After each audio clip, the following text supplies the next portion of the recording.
You see him on the news. CNN.com contributor, Dean Obeidallah. So, Dean, watch him at comedy clubs. When I say Mecca, do you think of a holy place or an urban clothing line? Read his articles, and you hear him on the radio. The Dean Obeidallah Show is on live right here on SiriusXM Progress, channel 127. And welcome to the show, brothers and sisters of the resistance. It is Mueller Thursday, April 18th. We're live right here. I'm Dean Obeidallah, your MBFF. And it is time for impeachment. It is time for impeachment. We're not going to call it impeachment. We're going to go through the report. It is time, though, for the Democrats in the House to have a series of hearings based in good faith on the Mueller report. One series of hearings called investigating Trump's or an investigation into Trump's abuse of power. Another one, an investigation into Trump's witness tampering. Another one, investigation into Trump's obstruction of justice. All three of those, there is a good faith basis. We're going to go through it in the Mueller report today that was allowed for us to see. And actually, we got to see a lot more than I actually thought on that. I'm sure some of you have spent the last few hours perhaps reading it. Others are too busy at work. I did spend, I'm not kidding, from about 11 a.m. Eastern time when it was released till about 3 reading just about everything. I skimmed everything. Then I read other parts in great detail. And I want to give you some of my takeaways from it. But today for cable news, as you might imagine, it was huge. It was like the Super Bowl meets the World Series meets, the finale of Dancing with the Stars and Beyonce's surprise album all on the same day. They're going crazy on cable news. People high-fiving each other. I think they're eating catnip. It's just insane. I've got to tell you, part of me feels this sense of Lawrence Walsh, he was a special prosecutor with Iran-Contra. And after Bill Barr, who was then Attorney General for George Herbert Walker Bush, and issued 6 pardons stopping his investigation, part of me feels a little bit of this, except there's a reason we should not feel this way. But I'm going to share this quote from Lawrence Walsh. He said in 1993, when he was giving his report, and he actually had a press conference as opposed to Robert Mueller, Lawrence Walsh, the prosecutor, came out and said, here's my report. It's being released to the public today. And here's my findings. And I'm happy to answer your questions. And he said the fact that he could not charge anyone that he wanted to, he did charge some people, but some of the bigger people, because they had the 6 pardons, he said, quote, it demonstrates that powerful people with powerful allies can commit serious crimes in high office, deliberately abusing the public trust without consequences. And that is the touchstone for us, that we cannot allow that. That could have happened in this instant. It's not going to, because we all worked so hard and won the House of Representatives in November. And now we have all the chairs of all the committees are Democrats. Plus, let's not forget what else is going on. The Southern District of New York, the U.S. Attorney right here in New York, is investigating Donald Trump as we speak. So is the New York Attorney General. So nothing is over for Trump. But today began with Bill Barr, the cover-up Attorney General's press conference at 9:30 in the morning, where he talked about what he found a little bit. I'll play a couple of short clips from him because I want to get into the report. Let's hear clip number 1. This is Bill Barr earlier today. The report recounts 10 episodes involving the president and discusses potential legal theories for connecting those activities to the elements of an obstruction offense. After carefully reviewing the facts and legal theories outlined in the report, and in consultation with the Office of Legal Counsel and other department lawyers, the Deputy Attorney General and I concluded that the evidence developed by the special counsel is not sufficient to establish that the president committed an obstruction of justice offense. It's always great when the guy you appoint reads the report and concludes you did nothing wrong. That's the dream. We all want that. You all want to hire someone who is going to review a litany of bad things you did, and at the end they go on TV and go, my boss did nothing wrong. The guy that hired me, who's making sure I got this paycheck and now I'm on TV all the time, he did nothing wrong. Who are you kidding?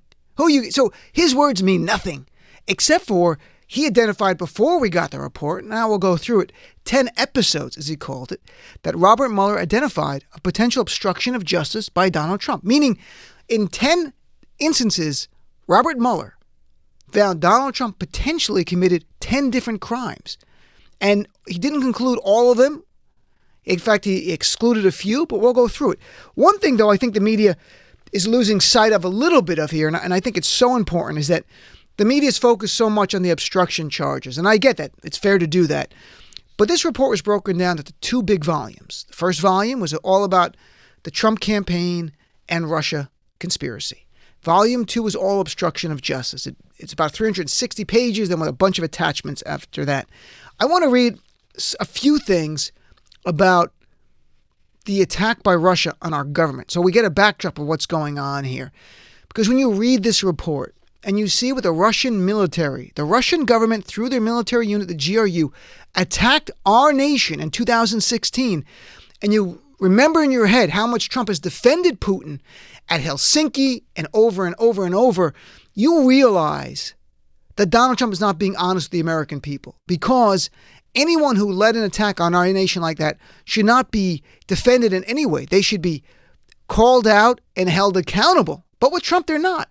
Because as the report notes right here, and I'm reading verbatim, quote from the Mueller report, the investigation established that the Russian government perceived it would benefit from Trump presidency and worked to secure that outcome, adding, and that the Trump campaign expected it would benefit electorally from information stolen and released through Russian efforts. So there is zero doubt. This is the Mueller report telling us Russia wanted Donald Trump to win and helped him do that. And Trump was very happy to accept and use the fruits of stolen data and stolen information. That is undisputed. That is in the Mueller report. And that should be talked about a lot more in the media, I believe. It also, if you go through it, it is stunning and heartbreaking to read about, it's called the GRU, the military unit involved, attack on Hillary Clinton. Whole past pages and pages that they were doing everything to help Trump, and they were attacking Hillary Clinton and the DNC over and over through a military-level attack. All to help Trump. The report also goes on to note some other things, that the Russian government hackers were retweeted by and spread by certain Trump people by name in the report. It talks about Donald Trump Jr. retweeting them and sharing them. Kellyanne Conway in the report by name sharing Russian hacked goods. Did they know about it? Well, Mueller didn't find any evidence of that, and you can debate if they did or not. That's up to you. What he did focus on a lot was the Trump Tower meeting. It's something I focus on a great deal when we've talked about this. That was June 2016. And just to remind you, because the email itself to Trump Jr. is stunning, it comes from their friend Bob Goldstone saying this Russian family who are really close ties with Putin, who are close to Trump, are trying to help the campaign and saying they want to provide the Trump campaign with some official documents and information that would incriminate Hillary in her dealings with Russia, and it would be very useful to your father. Adding, this is obviously very high level and sensitive information, but is part of Russia and its government support for Mr. Trump. And earlier in that email, it cited the Crown Prosecutor of Russia wanted to help Donald Trump win. So there you have in the email, and it's in the Mueller report, of course, the government of Russia through this email offering help to Donald Trump's campaign. What does Donald Trump Jr. say? We all know. He says, I love it. There was something new I learned today. I've focused on this meeting so many times. On page 117 of the Mueller report, if you're following along at home, turn to page 117. In that, it talks about the meeting. Here's something I learned today for the first time. I think all of us learned today. At the meeting on June 9, 2016, at Trump Tower, just blocks from where I'm sitting right now, there's Donald Trump Jr. and Jared Kushner and Paul Manafort, the campaign manager, and the Russian lawyer who has ties to the Russian government, and a few others. And in that, they actually did offer dirt on Hillary Clinton. They offered opposition research, something of value. What did they offer? The Russian Ziff brothers, I don't know them, I never heard them before. The Ziff brothers were engaged in money laundering, and they told Donald Trump Jr. and Jared and Manafort that the Ziff brothers, they engaged in money laundering, and then with their profits, they gave it to Hillary Clinton's campaign. So there was the dirt that they were offering, that they had dirt that the Ziff brothers, these Russian mobster guys, these criminals, had given money to Hillary, now potentially intentionally to hurt her. We don't know. So Trump Jr. hears this, is excited. This is actually in the reporting of the Mueller report, and says, what evidence do you have to back that up? Because they want to use it. And they said they had none. And it says in the report, Trump Jr. got aggravated. Literally says the word aggravated. And Jared said, then what are we doing here? Because they wanted proof to use. So there was a proffer of dirt. I never knew this before. I don't know if anyone else knew this. I never heard of the Ziff brothers before this. I didn't know about this. After that, they did talk about adoption for a second. But in any event, so what Robert Mueller did in his remarkable report today is would have these statements of fact, and then he would apply the law, like in a legal brief. When I used to write briefs, you would say, here are the facts, here's the law, let me apply them. So Robert Mueller then went through a legal recitation of, was this a crime? And he went through the Federal Election Commission law, which clearly say you cannot accept anything of value from a foreign government, a foreign person, not even government, foreign national. He determined that this offer of evidence was something of value. So you have an element of the Federal Election Commission laws fulfilled. The problem was, what Mueller said, is that the Federal Election Commission laws, to be a criminal violation as opposed to civil, it must be willful and knowing violation of the law. And he didn't have evidence to support that Donald Trump Jr. knew by having this meeting with a Russian national that he was violating Federal Election Commission laws willfully and knowingly. I have no doubt Paul Manafort knew that. The guy's been working in foreign governments for years. But in any event, there was no charges brought, but clearly there was an internal debate there. Also, Robert Mueller in his report really makes a great detail on Trump Jr. telling everybody in the campaign about this meeting in advance, except, oddly, Donald Trump. And it makes no sense that Donald Trump did not know about the meeting in advance. In fact, in the actual Mueller report today, it says Donald Trump Jr. at a meeting of senior campaign officials, including Ivanka was there and Jared and everybody but Donald, talked about this meeting coming up. So it's remarkable. That was a new learning thing, that they did offer dirt that they had wanted. And if they had some kind of physical proof to support that, they would have used it. So you had the Russians wanting to interfere with our election, and you had the Trump campaign ready, willing, and crazily wanting evidence and upset and aggravated that they didn't get it. Overall, if you take time and read the Trump report, the Mueller report, you're going to see numerous detailed narrative of Russian government and Trump campaign officials interacting. You're going to find numerous examples of WikiLeaks and Trump people, including Donald Trump Jr., including Donald Trump himself, telling Manafort and other staffers that WikiLeaks is about to dump information. All of this going on. So you might be saying, well, it seems like the Trump campaign was working with Russia, and at least with WikiLeaks, and WikiLeaks, as we know now, is a hostile non-government agency, and they've got those emails from Russia. There's no disputing that. But what happened is Mueller didn't find the key information, the key piece of evidence to make a case that there was criminality, a criminal conspiracy. He needed an overt act showing an agreement in minds to commit a crime. He didn't find that. So, despite all of that, and in fact, that when you know all of that as well, forget the criminality. Remember again, Donald Trump knew about all of this that I'm telling you about right now. Yet Donald Trump last year defended Vladimir Putin in Helsinki over our intel agencies. It might not be criminal in that we don't have the evidence, but there's a crime. We know there's a crime. There's no doubt there's a crime. Donald Trump's a criminal. Now, volume 2 of the report was obstruction. This is the big deal, and this is where hearings must happen. I don't think the Democrats have a choice. I don't think there's a political choice in this. I think you're obligated under Article 1 of the Constitution, Congress with oversight of the executive branch. I think they must have hearings. They do not have to call them impeachment hearings. In fact, I don't think they should call them that. I think very detailed in what they're investigating. So the press covers it as investigations of Trump witness tampering, another serious investigation of Trump abuse of power, and the list goes on. Here's what it says in Volume 2 of the Mueller report. It says, quote, if we had confidence after a thorough investigation of the facts that the president clearly did not commit obstruction of justice, we would state so. Based on the facts and applicable legal standards, we are unable to reach that judgment. Adding, the evidence we obtained about president's actions and intent presents difficult issues that present us from conclusively determining that no criminal conduct occurred. Accordingly, while this report does not conclude that the president committed a crime, it also does not exonerate him. And so this was more detail than Barr had given us in the last thing, because now we have the sentences before saying that very difficult issues prevent us from determining no criminal conduct occurred. He went through in the next over 150 pages, and I read a lot of this in great, great detail, numerous occasions of episodes of potential criminality by the man in the White House. This is stunning where we are.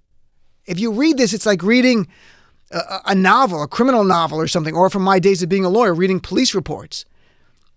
So I want to flag a few here. And there are a few, just to be clear, of the 10 where Robert Mueller concludes that what he needed for obstruction of justice, which is a corrupt act, corruptly act. A corrupt means improper motive. That's all it means. You're not acting in a proper motive. You're doing something improper. A few instances he found not enough evidence to even go to the next step. So that's fine. He ruled them out. But many places he did not. And let me give you some examples. Here are a few key ones. June 2017, Trump tells White House lawyer at that time, Don McGahn, go fire Robert Mueller. McGahn says, I'm going to resign over this. Mueller wrote about this, and he goes through the back and forth, all the facts in a remarkable detail. Mueller wrote, Trump, quote, sought to use his official powers to remove Mueller. And later when asked, Trump denied that and, quote, suggests the president's awareness that the direction to McGahn could be seen as improper. So by saying official powers here, what Mueller has done is set up the foundation for abuse of power. He's saying he's using his official powers to remove Mueller. So you have potentially here, it has to be investigated abuse of power. Another key finding, 2017, and this was brand new. None of us knew about this. Trump told Corey Lewandowski to go tell Jeff Sessions, who was AG then, to curtail the special, what's going on, and he wanted him to curtail the investigation, no longer to investigate obstruction or anything else except for election interference by the Russians. What happened was Corey Lewandowski had reached out to Sessions to do this, the job he was supposed to do.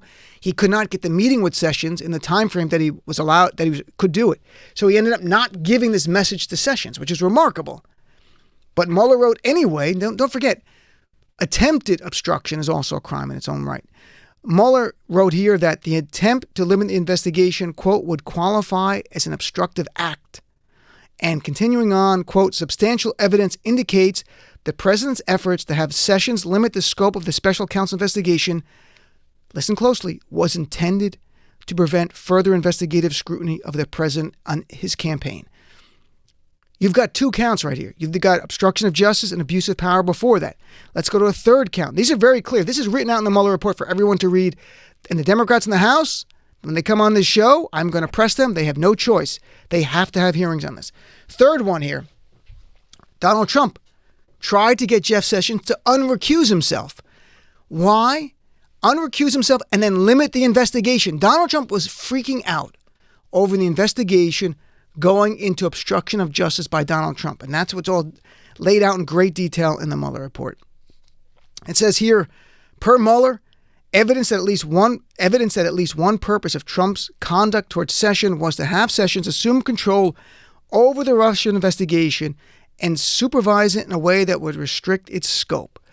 Again, on its face, you're fulfilling the elements of obstruction of justice, which is simply impeding in the administration of justice or an investigation for an improper purpose. The improper purpose here is Trump trying to protect himself. It's that simple. Fourth count here. The New York Times reported that Trump had ordered McGahn to fire Mueller, as we talked about earlier. Well, the New York Times reported this. Trump freaks out. He tells Don McGahn, I want you to go out there publicly and tell everyone, I didn't do that. McGahn goes, I'm not doing that because that's a lie. I'm not going to lie. It's remarkable what's going on. The fighting in this White House over Trump wanting people to commit crimes or just lie to the public. The finding per Mueller, quote, substantial evidence indicates that in repeatedly urging McGahn to dispute that he was ordered to have the special counsel terminated, the president acted for the purpose of influencing McGahn's account in order to deflect or prevent further scrutiny of the president's conduct towards the investigation. That's count 4. And here's the last one, count 5, and this is really, really important, and it cannot be more clear this is like Law 101. Mueller goes through 2 different potential crimes that Trump committed regarding Michael Cohen. First is Michael Cohen has pled guilty already to lying under oath before Congress to protect Donald Trump. What Mueller finds is not exonerating Trump. What he finds is Trump knew Cohen lied, but he didn't direct him to lie. So he didn't call out his lies. He knew he lied to Congress because he knew he had to deal with the Trump Tower that he'd signed in October 2015. He knew Cohen lied, but he can't charge him there because he didn't find he was directed. But here's the big but. Trump tried to witness tamper with Michael Cohen. And it's very, very clear in this. This is extremely clear in this report here. It talked about first Donald Trump praising Michael Cohen on Twitter, before he flipped, saying great things about him. And then when he flipped, calling him a rat. And then saying things like you should investigate his father-in-law. You might remember that. Where does that money come from? I'm reading from the report. That's money in the family. I guess they didn't want to talk about his father-in-law. Mueller wrote, and this is really important, in analyzing the president's intent and his action towards Cohen as a potential witness, there is evidence that could support the inference that the president intended to discourage Cohen from cooperating with the government because Cohen's information would shed adverse light on the president's campaign period, conduct, and statements. So there you've got the fifth possible obstruction of justice, witness tampering, and abuse of power. And Mueller also notes the president's statements insinuating that members of Cohen's family committed crimes could be viewed as an effort to retaliate against Cohen and show further testimony adverse to the president. This is remarkable. This is like Watergate, this one part right here. You've got Robert Mueller's special counsel, and Bill Barr doesn't want anyone to know this. I mean, he's doing everything he can that no one reads this part of the report. This is the most stunning part of the report. I saved it for last. Yes, it's the headliner. That Donald Trump, according to Robert Mueller, goal was to chill the testimony of Michael Cohen so he would not testify adverse to Donald Trump by threatening his family, and that his goal was to discourage Cohen from cooperating with the government because Cohen's information would shed adverse light on Trump. That is witness tampering. This is 101. So you've got several counts of abuse of power, several counts of obstruction of justice, and 2 potentially on witness tampering right here. And there's even some more. The Democrats have to have hearings. I think they're going to have hearings. You know, we'll take a break. I talked a lot. We'll take a break. We'll come back. I'll play a clip or two of Gerald Nadler today, the House Judiciary Committee, what he's going to do. I'd love to hear from you. I'll just leave you with this last part of the report.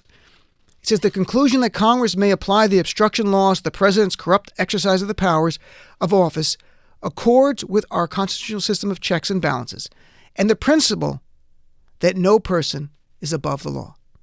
No person is above the law. This is not partisan. Donald Trump's not above the law. Not prosecuting Donald Trump would make him above the law. It would undermine our entire system of justice. So let's take a break. I want to hear from you. 866-997-4748. Let's be right back. The Dean Obeidallah Show. Voting is the most important civil right of our era because